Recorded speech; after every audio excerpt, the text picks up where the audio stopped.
Ya, assalamualaikum warahmatullahi wabarakatuh. Eh, Balik lagi ke ringkasan kedokteran. Di sini kita akan bahas lagi mengenai eh, penyakit-penyakit pada mata.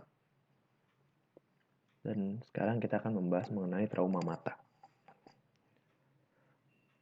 Nah, berdasarkan SKDI tahun 2019, trauma tumpul dan tajam, trauma kornea, dan luka bakar kimia dan termal itu masuk ke kompetensi 3B untuk dokter umum.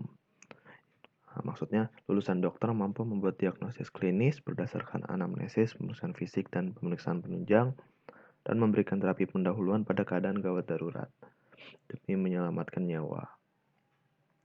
Jadi sebelum kita rujuk ke dokter spesialis mata, kita lakukan tata laksana awal, dan baru kita langsung rujuk ya.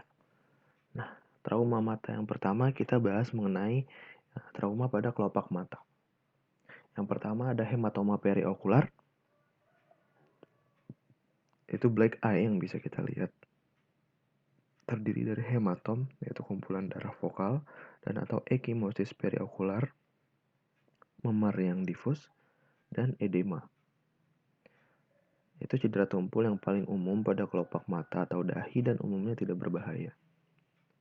Namun ada beberapa pengecualian jika ditemukan tanda-tanda seperti ini.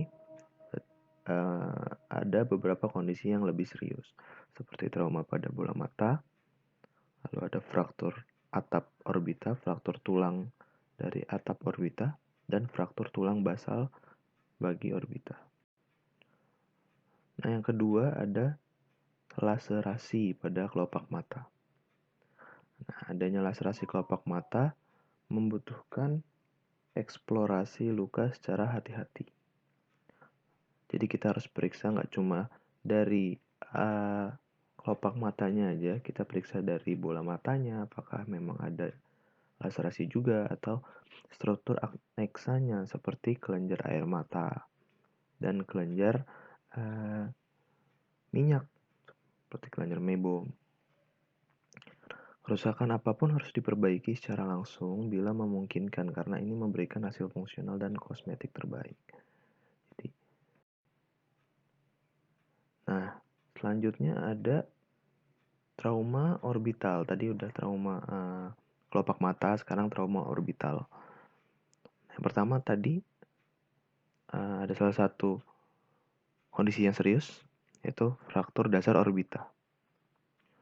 Jadi, disebabkan oleh peningkatan mendadak tekanan orbita biasanya akibat benturan dengan benda yang lebih besar dari lubang orbita, seperti bola tenis atau kepalan tangan. Fraktur paling sering karena dasar orbita adalah tulang yang tipis. Nah, jadi kalau dilihat dari gambar, itu kalau kita bandingkan atap orbita yang tebal, tulangnya, dengan dasar orbita yang tipis sekali. Jadi bisa saja lebih umum itu adalah fraktur dasar orbita karena memang tipis sekali dasarnya, sehingga menyebabkan lebih seringnya terjadinya fraktur pada dasar orbita. Nah, untuk mendiagnosis fraktur dasar orbita, kita bisa melihat dari gejala klinis dan pemeriksaan penunjang. Yang pertama, fungsi visualnya harus dipantau agar bisa dijaga tidak menurun. Dan jika diperiksa memang menurun, berarti memang ada gangguan juga di bola mata.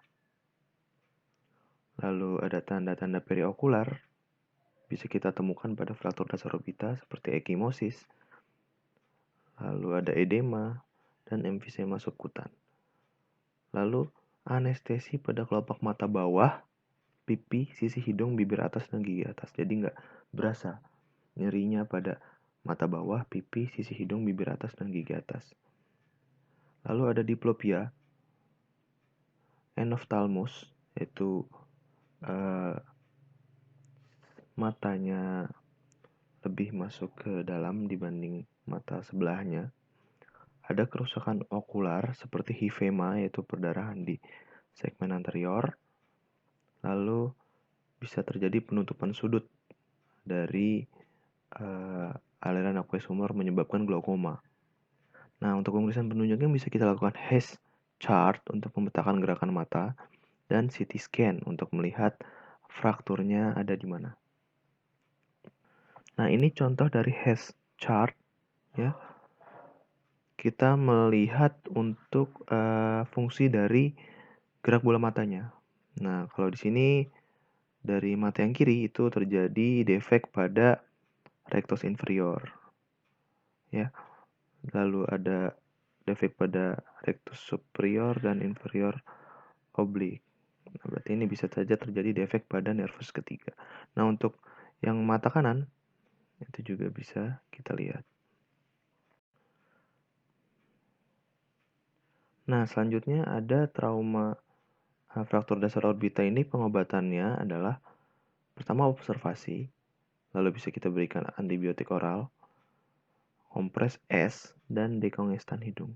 Pasien tidak boleh meniup hidungnya, ya. Seperti membuang sekret, buang ingus, itu nggak boleh. Karena seperti memaksa si sinus untuk yang terinfeksi itu ke dalam orbita, bisa menyebabkan endoftalmitis. Bisa menyebabkan infeksi pada mata. Steroid sistemik kadang-kadang diperlukan untuk edema orbital yang parah, terutama jika membahayakan saraf optik. Perawatan selanjutnya itu adalah pencegahan untuk diplopia vertikal permanen dan kosmetik. Nah, lalu perbaikan bedah dilakukan melalui transkonjungtiva atau insisi subsiliaris atau melalui sinus maxillaris dengan elevasi dari periosteum dari dasar orbital. Nah, ini contoh CT scan dari fraktur dasar orbita. Ya, kalau dilihat dari gambar tanda panah ini dibandingkan sama yang sebelahnya nih, ini yang fraktur yang kiri ya. Nah, itu sudah terjadi prolaps dari isi bola mata. Ya. Prolaps jaringan-jaringan sekitar bola mata. Yang kanan kan normal nih, gak ada fraktur. Nah, yang kiri ada fraktur di atasnya, itu yang warna putih tulangnya, sehingga terjadi prolaps. Nah, yang di arah panah ini yang warna putih itu ada terjadi prolaps ke rongga sinus maxillaris. Nah, yang kedua ada fraktur atap orbita. Fraktur atap orbita ini jarang ditemui oleh dokter mata karena fraktur ini bisa disebabkan oleh jatuhnya pada benda tajam atau kadang-kadang pukulan yang relatif kecil pada alis atau dahi. Fraktur atap orbita ini jarang karena memang atap orbita itu memiliki struktur tulang yang keras, sehingga relatif lebih jarang. Untuk diagnosisnya kita lihat dari klinis, yaitu hematoma pada kelopak mata dengan ekimosis periokular. Lalu fraktur yang besar mungkin berhubungan dengan pulsasi bola mata karena transmisi tekanan cairan cerebrospinal paling baik dideteksi dengan tonometer aplanasi. Jadi sekalian cek TIO-nya meningkat atau enggak. Lalu pengobatannya jika kecil tidak perlu perawatan, tapi jika ada kebocoran cairan cerebrospinal maka dilakukan operasi rekonstruktif. Yang ketiga ada fraktur dinding medial dari bola mata. Nah, fraktur dinding medial ini biasanya berhubungan dengan fatah tulang dari lantai atau dasar orbita ya. Biasanya bareng. Tanda-tandanya sama seperti ekimosis periorbital, emfisema subkutan yang biasanya berkembang saat meniup hidung. Nah, motilitas okular yang rusak itu melibatkan abduksi dan aduksi muncul jika otot rectus medial terperangkap. CT scan akan menunjukkan fraktur pada dinding medial. Nah, nih seperti dilihat pada gambar yang B itu ada fraktur lantai orbita disertai dengan fraktur dinding medial dari bola mata.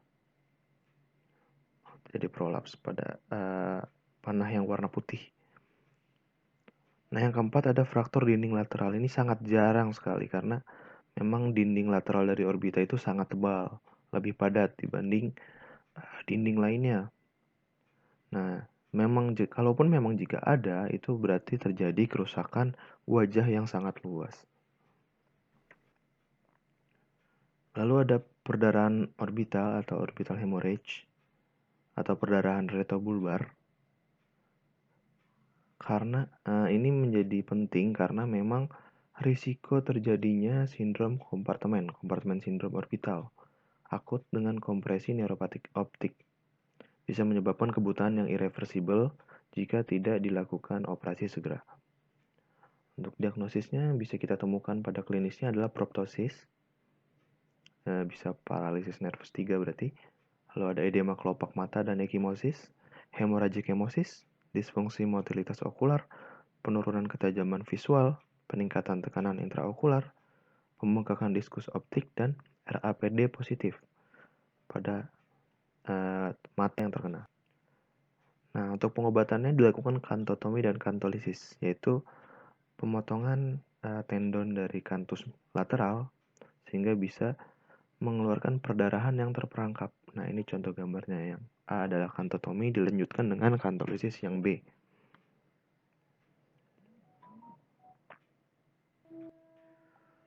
Nah, selanjutnya setelah kita bahas trauma orbital, sekarang kita bahas mengenai trauma pada bola matanya. Bisa dibagi menjadi dua, yaitu trauma tumpul dan trauma tembus. Yang pertama trauma tumpul. Nah, penyebab paling umum dari trauma tumpul itu cedera olahraga atau terpukul pada matanya. Dapat memicu peningkatan TIO, prognosisnya tergantung dari cedera pada retinanya. Makin berat cedera pada retina, makin jelek prognosisnya. Menyebabkan abrasi dan edema kornea, hifema, traumatic midriasis.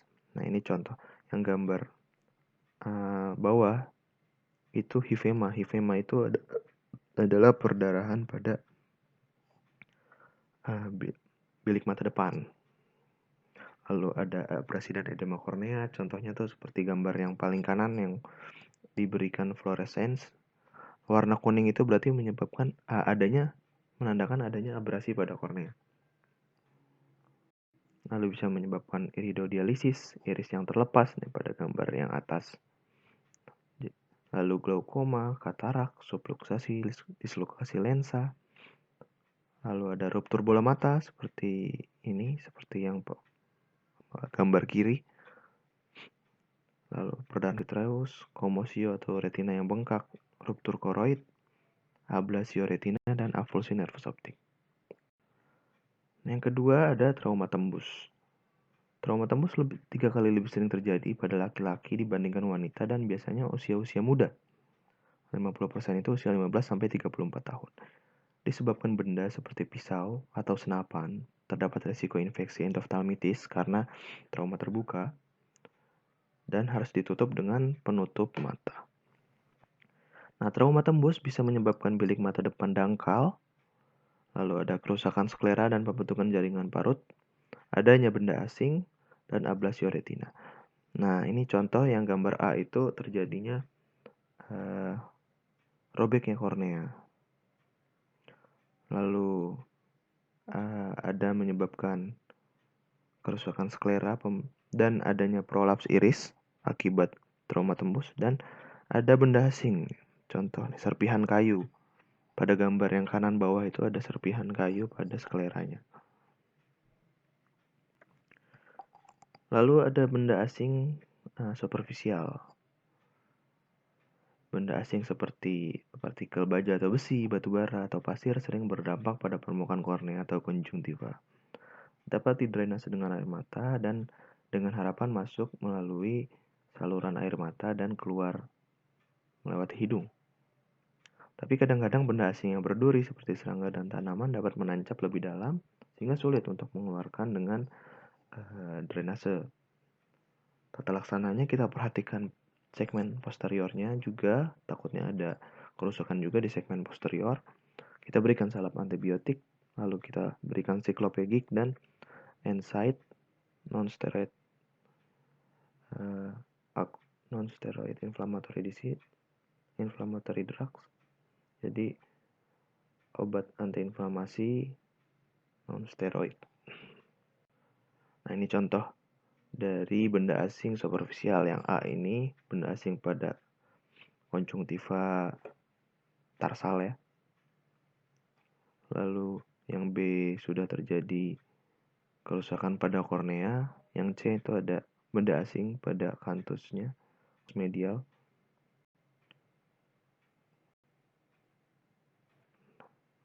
Lalu selanjutnya, setelah benda asing superficial, ada benda asing intraokular.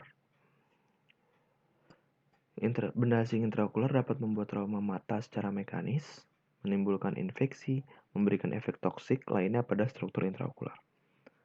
Efek mekanis yang menonjol termasuk bisa menyebabkan katarak formasi sekunder, lalu ada pencairan vitreus dan perdarahan retina atau robekan. Besi dan tembaga perlu diperhatikan jika memang mengenai mata, bisa menyebabkan siderosis dan kalkosis. Tata laksananya bisa sklerektomi, vitrektomi, dan antibiotik. Nah, apa itu siderosis? Jadi siderosis ini adalah adanya partikel besi pada mata. Biasanya mengenai pekerja-pekerja las listrik. Jadi pantulannya bisa masuk ke besi jika tidak menggunakan penghalang. Besi pada mata memiliki efek toksik pada enzim intraseluler dan menyebabkan kematian sel. Bisa menyebabkan katarak kapsular anterior, heterokromia iridis, jadi irisnya merah kecoklatan, hingga menyebabkan atrofi retina dan RPE. Selanjutnya ada kalkosis, yaitu reaksi mata dengan tembaga, menyebabkan terlihat seperti endoftalmitis hingga ptosis bulbi. Bisa menyebabkan katarak, kataraknya khas seperti bunga matahari. Nah, setelah itu kita udah bahas trauma pada bola mata, sekarang kita bahas trauma kimia. Cedera kimia ini bisa disebabkan oleh zat basa atau zat asam. Zat basa lebih sering dibanding zat asam, karena memang peralatan rumah tangga ini lebih banyak zat basa. Keparahan trauma kimia ini tergantung dari sifat zatnya. Apakah asam sekali, basa sekali, atau memang sedikit basa dan sedikit asam. Lalu area yang terkena pada bola mata dan durasi terkenanya. Basa cenderung menembus lebih dalam dibanding dengan asam, sehingga basa bisa cenderung lebih menyebabkan kerusakan yang lebih berat dibanding asam. Karena biasanya kalau zat asam itu membentuk koagulasi untuk menahan penetrasi lebih ke dalam lagi. Itu.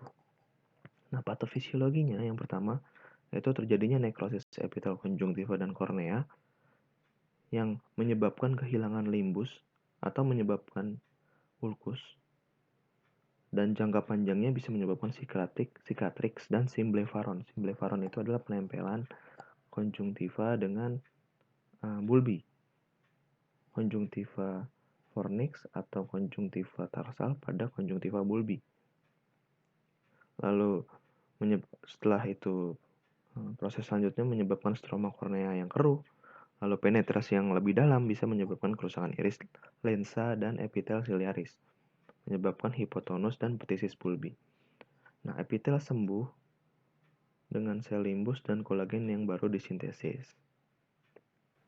Nah, trauma kimia ini pengobatannya berikan anestesi topikal, lalu irigasi dengan air mengalir 15-30 menit. Lalu cek pH-nya, pH konjungtivanya hingga normal. Lalu jangan lupa dieversikan kelopak matanya untuk melihat tidak ada zat yang tertinggal pada mata. Lalu kita lakukan debridement dengan area nekrotik yang ada. Kita rujuk ke dokter spesialis. Untuk derajat keparahan dari trauma kimia itu ada 4 grade. Grade 1 korneanya jernih, hanya kerusakan epitel dan tidak ada iskemik limbus. Grade 2 korneanya keruh tapi lekukan atau kripta irisnya masih bisa terlihat. Iskemik limbusnya kurang dari 1/3. Lalu grade 3 epitel kornea sudah hilang total, stromanya keruh, kriptanya tidak terlihat, dan iskemik lembus sekitar 1/3 sampai setengah dari total. Lalu grade 4 korneanya udah putih, udah opak, dan lebih dari 50% iskemik limbus. Nah, ini contohnya yang A, itu iskemik limbus pada ya di pinggir-pinggir dari kornea. Yang B ini grade 2. Jadi kriptanya, lekukan irisnya masih bisa kelihatan dan iskemik limbusnya kurang dari 1/3. Yang C itu korneanya udah keruh. Ya. Dan iskemik limbusnya 1/3 sampai setengah. Yang D udah putih banget, ini udah grade 4. Dan sudah lebih dari 50% iskemik limbus. Nah, ada selanjutnya yang terakhir ada trauma panas atau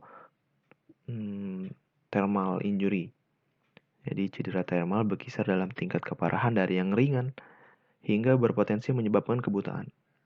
Sebagian besar melibatkan kelopak mata dan wajah, tetapi permukaan sudut dapat terbakar yang mengakibatkan jaringan parut kornea yang parah dan bisa menyebabkan glaukoma.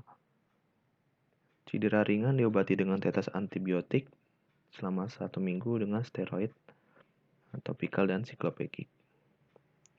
Operasi plastik untuk rekonstruksi diperlukan jika ada sicatrix dan posisi kelopak mata yang tidak normal. Dan jaringan parut pada kornea biasanya memerlukan keratoplasti. Nah, sekian pembahasan dari trauma kimia. Mudah-mudahan apa yang dibahas ini bisa menambah ilmu kita semua. Saya tutup. Terima kasih. Assalamualaikum warahmatullahi wabarakatuh.